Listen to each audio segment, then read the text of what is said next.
Hey, Danny, it's good to hear your voice again. I was just thinking about those wild through.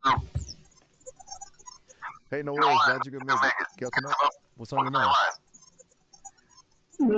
I'm just thinking about how to earn more money and how to be more financially better in terms of billionaire. Ah, the eternal struggle, right? Figuring out the money thing. Not exactly easy, but definitely doable. You thinking long-term wealth or more like a quick cash infusion? Just curious, monetizing that language app idea any more seriously these days? Yeah, totally. Like I'm thinking how to monetize my product more better and make it more impact. That's the sweet spot, huh? Making something that makes a difference and pays the pills. Definitely a smarter play than some of those get rich quick schemes out there. So, what's your latest thinking on monetizing the app? We touched on subscriptions last time, right? Any other ideas brewing? Not really. I'm still thinking on the similar idea, but I'm trying to advance little technology so it would be a more better to our customers. Okay, I dig it. So, we're talking about adding some extra bells and whistles to really make it stand out. That kind of innovation is always a good bet. Shows you're serious about the product and you're not afraid to invest in it. You got any specific tech upgrades in mind? I'm all ears. Not really any specific. I'm just open to hear from you. What can be better than. All right, brainstorming time. Let's think outside the high tech box for a sec. What are some of the biggest frustrations language learners face? Think beyond just vocabulary and grammar. What about things like cultural nuances, conversational practice, staying motivated? If we solve those pain points, that's where the gold is, right? Yeah, sort of. Okay, sort of. Give me a good example then. What's one thing about language learning that just drives people crazy? Hmm, I think crazy thing is about being more fluent. So like everyone want to be more fluent in their conversation, but everyone is not good at practicing and like they are very lazy. So to make them good at practicing and be more fluent in their conversation is some more important part. Boom, there you go. It's hit the nail on the head. Fluency. It's the holy grail, right? But practice is a toughie. So, what if we help them practice without even realizing it? Think about those addictive games people can't put down. Would a bite sized conversation challenge be a good hook where they level up their fluency little by little? Of course, good old fashioned conversation partners are hard to beat, but maybe we can blend that with some AI magic too. What do you think? I don't know, like everyone has their own way of learning. Some people like to talk on the some topics for a longer time, and some people are very mysterious, so they look for a topic and they start talking on that suddenly. That's a good point. People are unique snowflakes, aren't they? Some folks thrive on structured learning, others like to jump in the deep end. Maybe we need flexibility built right in, like customizable conversation paths. Users could choose their adventure flavor before they start, a deep dive track for those who want to unpack a single topic for hours, a spark and chat track for the mysterious types who like chit chat, followed by a surprise twist. What do you think? Could that be the kind of something better we're looking for? Yeah, but they are very uh, so the way they want to learn it's very different. So if you just start a chat and they feel the boring like the talking to a agent, that is more not a, like a emotional connection. So I think building a good connection with the product is more important with them. You're right. It's got to be more than just spitting out words. It's about making them feel something, connecting on an emotional level, even if it's just with the darn AI. That's a challenge. How do we inject a bit of that human touch? Maybe we can build in some random quirky responses like what you'd hear from a real person. Maybe even let users personalize their AI tutor's personality, give it a backstory, a sense of humor. I, what do you think would make the app feel less robotic and more like a friend? Yeah, it's a very tricky and difficult question. I am trying to resolve. What do you think? What would be the best way we can make it more humanized, even in the technology world? It's a head scratcher for sure. AI is amazing, but it can still feel a bit cold sometimes.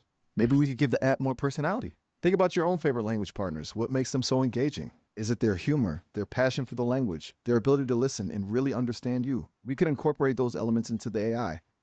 Like, what if it could remember your past conversations and make references to them later, showing it's actually paying attention? Or what if it had a little mood system where it could seem more enthusiastic or encouraging based on your progress?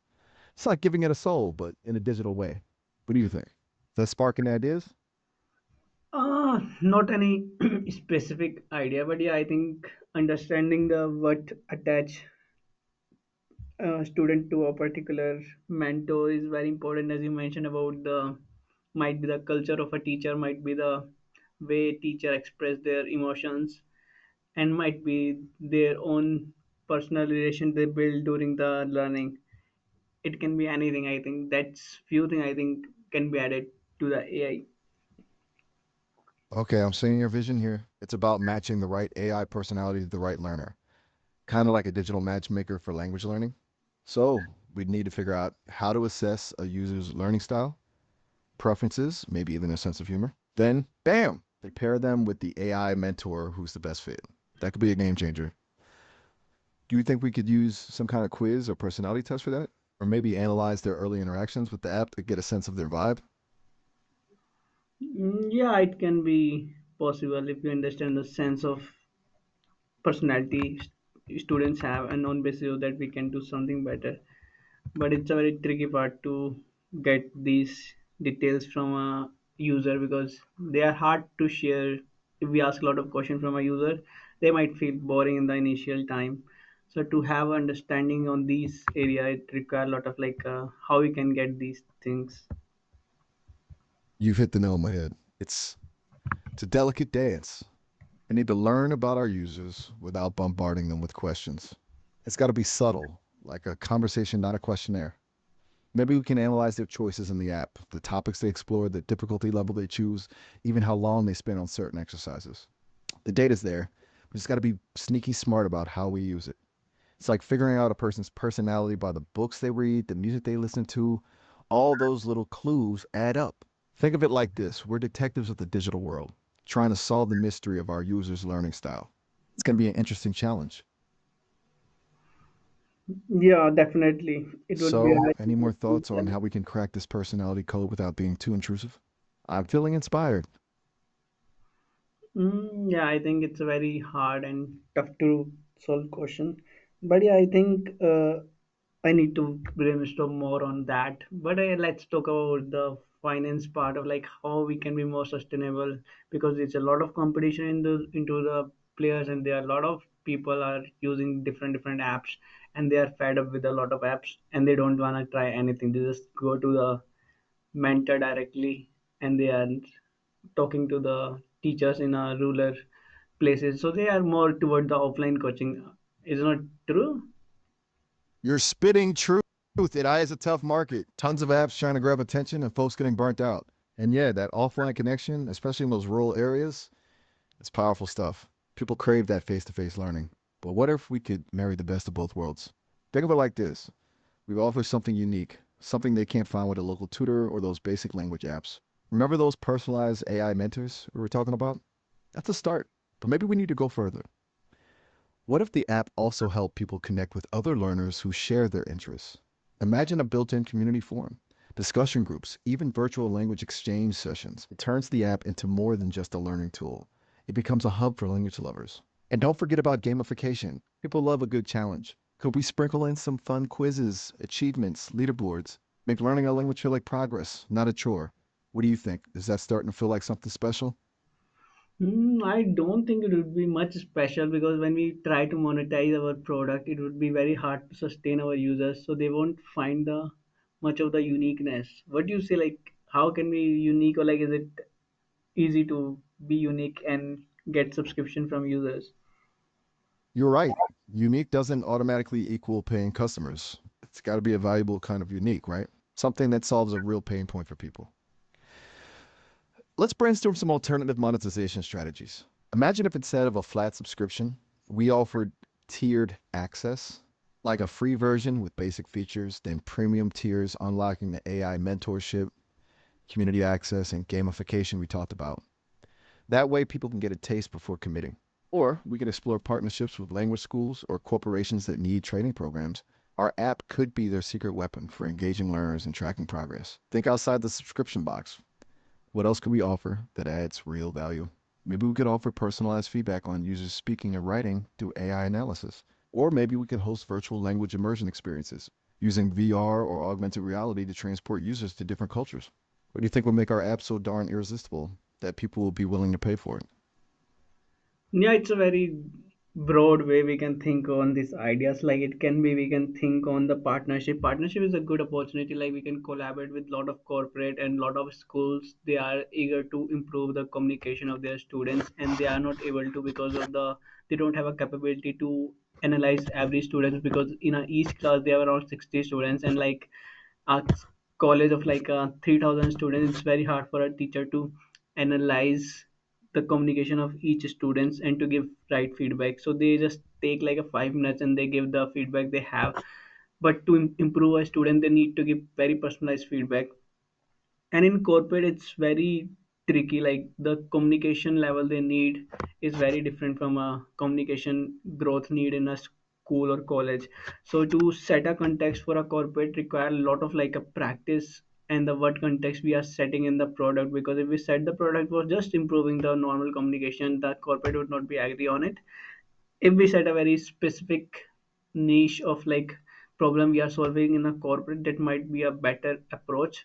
What do you suggest, what would be a better approach when we reach out to the corporate or to some like colleges in a particular domain?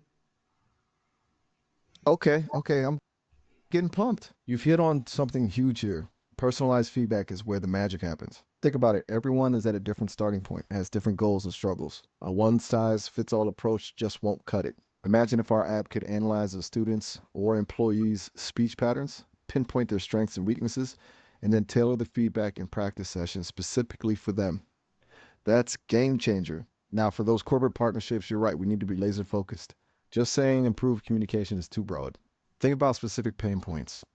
Presentations, maybe a lot of new hires struggle with giving impactful presentations. Our app could coach them on structure, delivery, and even help them overcome stage fright. Client calls, sales teams need persuasive communication, negotiators need to be clear and concise, customer service reps need empathy and active listening skills. We could tailor modules to these specific needs.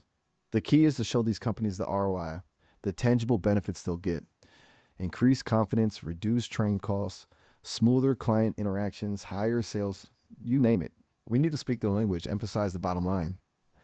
And when it comes to schools and colleges, think about specific courses or programs, debate club, public speaking classes, even ESL programs. We can make those more interactive and effective. Let me jot down some more ideas. Okay, how about this? What if we create a case study showcasing how our app helped a corporation boost its sales by 10%? Or how a school's debate team won a national championship after using our app? Social proof is everything, you know? Yeah, I truly agree. Like the social proof is a very important key when you're trying to grow your product. Even it require a lot of like commitment when we trying to get social proof from one of the customers, and the focus is the key. Like if we focus on the corporate and the context is very diverse, they have like a very different expectations. Might be the client representative, it might be the sales representative, or it might be the people at the higher level. They're trying to pitch their presentation to a different people. To set a context in a corporate, it will require like a lot of practice, like or lot of like a analysis what we can approach well, and what's our product have the feature on, because we can't be more of like a humans driven product. Do you think, do we need to be more human driven or a digital driven to get the attention of like corporate or to schools?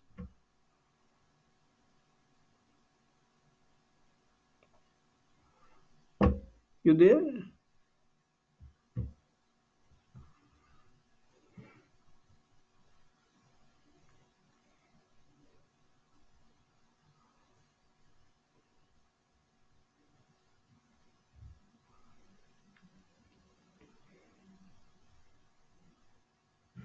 Hello, hello.